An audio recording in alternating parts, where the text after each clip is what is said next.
Hello বন্ধুরা, শুভ দুপুর। তো আজ দুপুরে কি রান্না করেছি চলো তোমাদের সাথে শেয়ার করি।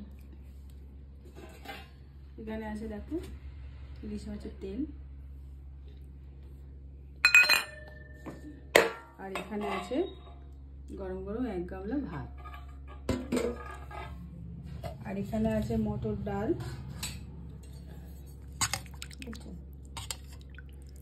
আমার এখন একটু যেন মসুর ডালটা ভালো লাগে না, মটর ডালটা খেতে ভালো লাগে, তাই মটর ডালটাই করছি।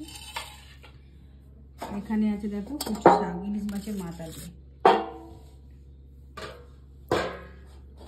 আর এখানে আছে ইলিশ মাছের ঝোল, একটু ঝোল ঝোল লেগেছি। এই ঝোলটা খেতে না খুব সুন্দর লাগে। এই যে কাঁচা লঙ্কা দিয়ে ছোটো ইলিশ মাছ এনেছি, কেন আমরা সেরকম অত নিই না।